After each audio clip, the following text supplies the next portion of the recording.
او کصیب من السماء، یا بڑی زور کی بارش برس رہی ہے آسمان سے، فیہ ظلمات، اس میں اندھیرے بھی ہیں، ورعد، اور گرج ہے، وبرق، اور بجلی چمک رہی ہے، یجعلون اصابعهم فی اذانهم من الصواعق حذر الموت، کچھ لوگ ہیں کہ جو اپنی انگلیاں اپنے کانوں کے اندر ٹھوسے ہوئے ہیں کہ وہ جو کڑک ہے اس سے ان کی جانیں نہ نکل جائیں، موت نہ آ جائے۔ کڑکا ایسا ہے کہ اس کڑکے سے بچنے کے لیے اپنی انگلیاں اپنی کانوں میں ٹھوس رکھی ہیں، حذر الموت، موت کے خوف سے۔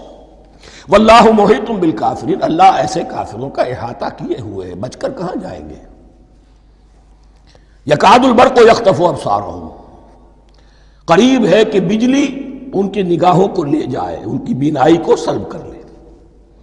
کلما اضاء لہم، لیکن ہوتا کیا ہے، جب ذرا روشنی ہوئی تو چل لیے، مشوا فیہ، بجلی چمکی، کچھ نظر آ گیا دائیں بائیں تو کچھ تھوڑا سا چل لیے۔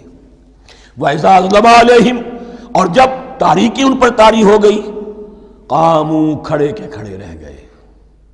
یہ نقشہ ہے ان کا کہ ایک طرف بارش ہو رہی ہے، قرآن مجید ہے، آسمان سے نازل ہو رہا ہے، یہ ماہ مبارکہ ہے، یہ کتاب مبارکن ہے، لیکن یہ کہ اس کے ساتھ کڑکے ہیں، گرج ہے، کفر سے مقابلہ ہے، کفر کی طرف سے دھمکیاں ہیں، اندیشے ہیں، خطرات ہیں، امتحانات ہیں، آزمائشیں ہیں۔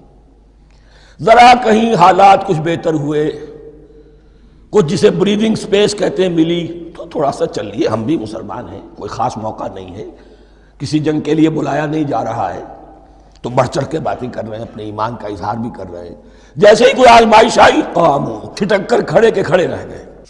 وَلَوْ شَاءَ اللَّهُ لَذَهَبَ بِسَمْعِهِمْ وَأَبْصَارِهِمْ، اللہ چاہتا تو ان کی سماعت اور بصارت کو بھی سلب کر لیتا، لیکن اللہ کا قانون یہی ہے، جو جہاں رہنا چاہے اس نے آزادی ارادہ دی ہے انسان کو۔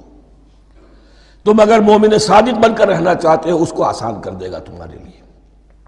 تم نے اپنے تعصب کی وجہ سے، اپنے تکبر کی وجہ سے کفر کا راستہ اختیار کیا، اللہ اسی کو کھول دے گا۔ تم بیچ میں لٹکنا چاہتے ہو، لٹکتے رہو، اللہ تعالیٰ جو ہے جبراً کسی کو نہ حق پہ لائے گا، نہ جبراً کسی کو باطل پر لے کر جائے گا۔ اس لیے کہ جبر اگر ہو تو پھر امتحان کا معاملہ ختم، پھر جزا و سزا بیکار ہے، غیر منطقی ہے، غیر معقول ہے۔